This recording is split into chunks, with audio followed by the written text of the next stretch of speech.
ስታቲስቲክስ መረጃን መሰረት ላደረገ ጠንካራ ፖሊሲ የጀርባ አጥንት ነው አሉ ምክትል ጠቅላይ ሚኒስትር ተመስገን ጥሩነህ። 19ኛው የአፍሪካ ህብረት አባል ሀገራት የብሔራዊ ስታቲስቲክስ የዳይሬክተሮች ጄኔራል ኮሚቴ ዓመታዊ ስብሰባ በአዲስ አበባ እየተካሄደ ነው።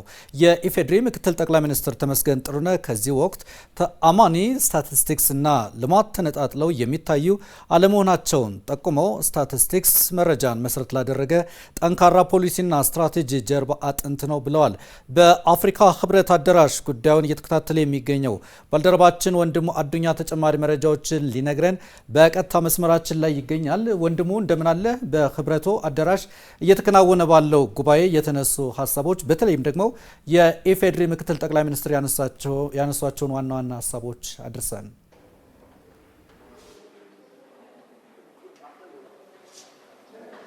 አመሰግናለሁ ሌኩን። እንግዲህ ካሳና ፍትህና ካሳ ለአፍሪካውያንና ለዘረ አፍሪካውያን በሚል መርህ ሀሳብ 19ኛው የአፍሪካ ህብረት አባል ሀገራት የስታቲስቲክስ ዳይሬክቶሬት ጄኔራል ኮሚቴ ስብሰባውን በመዲናችን አዲስ አበባ ዛሬ ማድረግ ጀምሯል።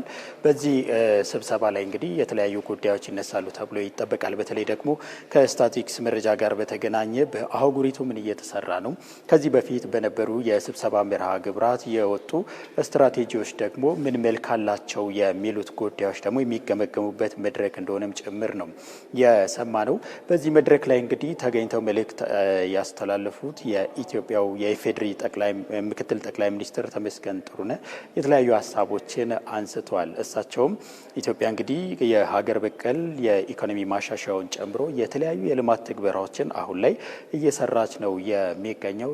እነዚህን ስራዎች ደግሞ ለማቀላጠፍ የስታቲስቲክስ መረጃ ሁነኛ ግብዓት ነው፣ በዚህ ላይ ትኩረት አድርጋ እየሰራች ነው የሚል ሀሳባቸውን አንስተዋል። ተቋሙን ሪፎርም ከማድረግ ጀምሮ በቴክኖሎጂ የማገዙ ስራም እንዲሁ ተጠናክሮ መቀጠሉን ጭምር ነው ምክትል ጠቅላይ ሚኒስትሩ በመድረኩ ላይ ያነሱት። ከዛ በተሻገረ ደግሞ እንዲህ ያሉ ስራዎችን ለማገዝ በተለይ ደግሞ ለፖሊሲ ግብዓት እንዲሆን ሁነኛና ታማኝ የሆነ የስታቲስቲክስ መረጃ ያስፈልጋል፣ በዚህ አግባብም እየተሰራ ነው ሲሉ ነው እንግዲህ በመድረኩ ላይ ያነሱት። ኢትዮጵያ የሄደችባቸውን ርቀቶችንም ጭምር እንዲሁ በማሳያነት አንስተዋል። በጤናው በግብርናውና በሌሎች ዘርፎች ላይ የተደረጉ የስታቲስቲክስ መረጃ አሰባሳቢ ሂደቶች አሁን ለተያዘው ወይም ደግሞ ላስመዘገበችው በዘርፉ ላስመዘገበችው እምርታ ወሳኝ ስለመሆናቸውም ጭምር ነው እንዲሁ በመድረኩ ላይ ያነሱት።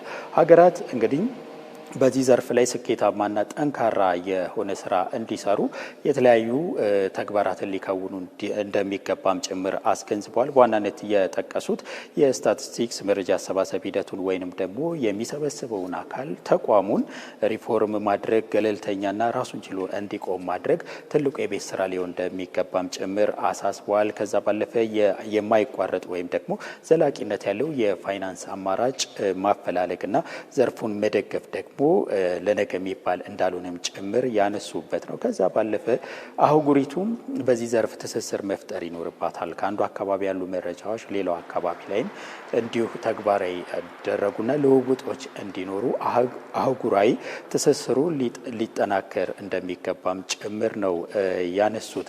እንግዲህ የተአማኒ የሆነ መረጃ የስታቲስቲክስ መረጃ ለፖሊሲ ግብዓት ሁነኛ የጀርባ አጥንት መሆኑንም ጭምር አጽንኦት ሰጥተው አንስቷል።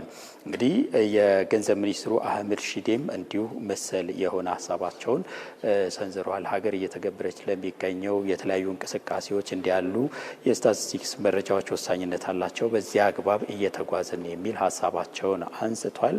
የኢፌዴሪ የኢትዮጵያዊ የስታቲስቲክስ አገልግሎት ዋና ዳይሬክተር የሆኑት ዶክተር በከር ሻሌም እንዲሁ ተመሳሳይ ይዘት ያለውን መልእክታቸውን አስተላልፏል።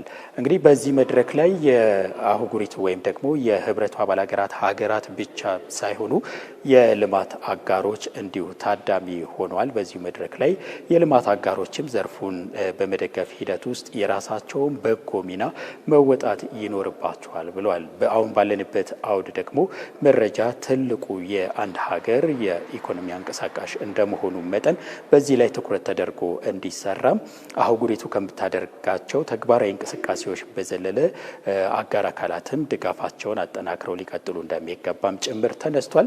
እንደ አጠቃላይ ምክትል ጠቅላይ ሚኒስትሩ ተመስገን ጥሩነህ ኢትዮጵያ አህጉሪቱ ለምትተገብራቸው የስታቲስቲክስ ዘርፉ የተለያዩ ፖሊሲዎችና እንዲሁም ደግሞ ስትራቴጂዎች ኢትዮጵያ ለመተግበር ቁርጠኛ መሆኗን ያረጋገጡበት መድረክ ነበር ማለት ይቻላል። ይኩን ወንድሙ አዱኛ ለዘገባዎች አመሰግናለሁ። መልካም ቀን ይሁንልህ።